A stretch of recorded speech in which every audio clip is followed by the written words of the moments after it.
Hello, Neva's here. I'm just going to show my students something that's happening. Basically, I have some classes that are not able to forward their work into the assignment for whatever reason, whether it's lack of internet at home or their phones just can't do it, or they don't have a computer at home and we don't have enough time in the school lab to get it done.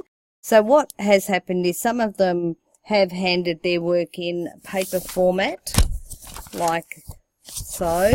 Let me grab one like this. For example, they've handed the paperwork.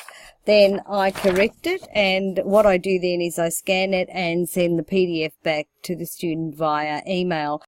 What they have to do then is actually download it, rename it, then download it, save it into their own either desktop on their phone or in the Google Drive, and then reattach it to the assignment and send it in. So basically, imagine this is what it sometimes looks like. Sometimes it's an image from the student and I just pop it into a Google document, and then I share that Google document. Don't want to actually send it at the moment. Once that student actually gets it in their email, they need to download it, download the actual file into their Google Drive, into their own Google Drive, or on their telephone, into their download folder on their telephone, rename it, so change the name. So when you get this, it'll have your name up here maybe. Just go in and actually change your name to,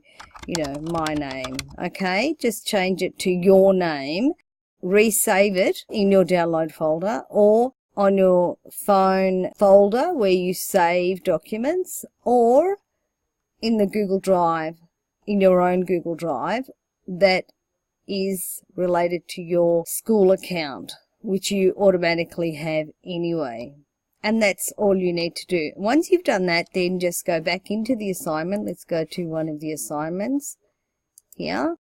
Go to the assignment and you'll find it'll be different here. Yours will have, up here, you'll have to open it and consign it. This is the teacher's view, but basically that's all you have to do. Is now, if you have already sent it in and I've sent you a message to say your work has not been attached to the assignment, what you need to do is just unsubmit or get it back. In Italian it will say ritira. So take that back, and then, I've done a video on this already, and then attach the work and then send it back. That's how easy it is. Okay, so if you have any questions, do write to me. I will try and help as much as I can. Thanks for listening. Bye for now.